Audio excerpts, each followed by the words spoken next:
Hello, Slingshot fans. This is Charles again. Weather's a bit iffy today, but I thought I'd try to get out the old test bed slingshot and do another demo for you today. Well, let's have a look at this slingshot. And if I were to ask you, what's the orientation of the bands on this slingshot? You probably all say, well, they're over the top because the bands come over the tips of the forks. And when you pull, that's where the bands go, is over the tops of the forks. Now if I were to ask you, when I shoot this, where does the ammo go? If you say it goes over the top, you'd be wrong. The ammo is going to go right between the forks. And to prove that to you, what I have today is I have set up over here an over the top arrangement on just a flat top shooter. So the bands come right over the top just as they do here, except right here there's just a solid piece of wood. And we're going to take a shot with my test bed slingshot and see just where the ammo goes. Let me put this down. And we're going to get loaded up here. I guess I'll use 3/8 inch steel. That's not going to prejudice things, I figure. I'll just load it up here.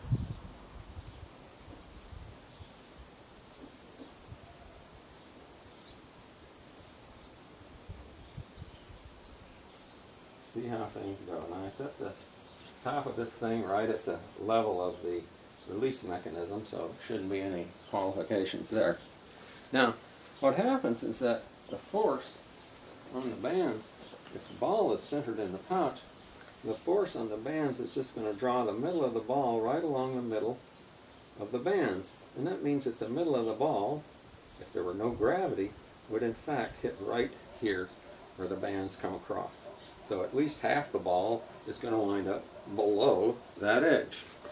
Let's see if it actually happens. I'm going to actually try a slow motion camera shot as well. So let me get this camera turned on and hopefully set up.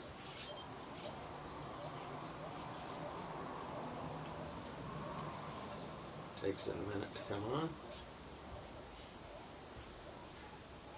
Come on, camera. There we go.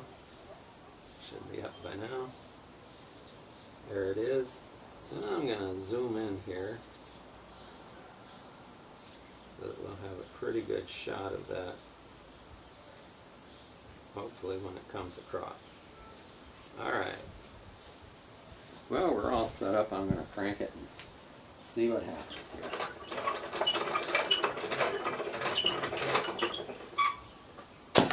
Oh, yep. We got a nice fork hit there, a nice good ding. I'm going to take this camera off. What I'm going to do is I'm going to shut this one off for now. And I'll take the camera off here, walk over here, and show you that ding.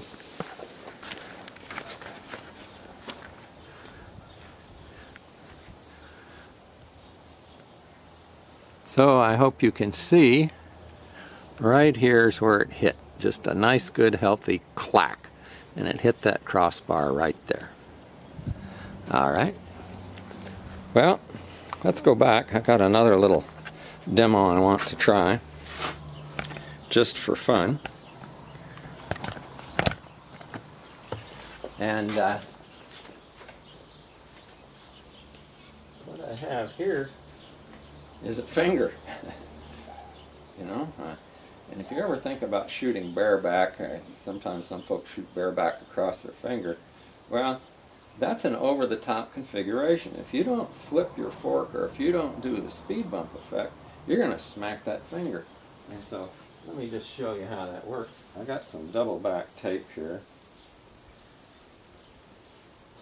So I'm going to take out my trusty knife and put some double back tape on there, and then hopefully we'll get a nice view of what happens. Now, I filled up that latex glove finger with flour, so with any luck it it should be highly visible when it comes off. The problem is getting this damn backing off this double back tape. I might get it yet. This continues to give me grief. There we go. Okay. Thought I'd have to shut off the camera, but apparently not. So there it is, a chunk of double back tape. Now we're going to put my flower-filled finger right there. There, I think you can see that all right. And I'm just going to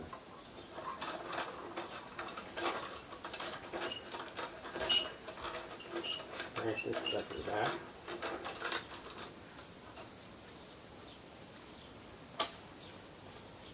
And reload. And I guess I'll use another chunk of 3/8 inch steel. I know I shouldn't walk out of the view of the camera. Should I? Another piece of 3/8 inch steel. I'm just going to load that in, stretch it back, and just for the heck of it, I'm going to turn this thing on again. Well, I think it should be recording again. We'll see. Alright, it'd be nice if this slow motion stuff works. I've not actually done the slow motion before. Alright folks, here we go. Are you ready for a nice finger strike? Oh, perfect shot. Okay. Well, this is interesting because I'm going to take the camera around here. I'll shut off this one.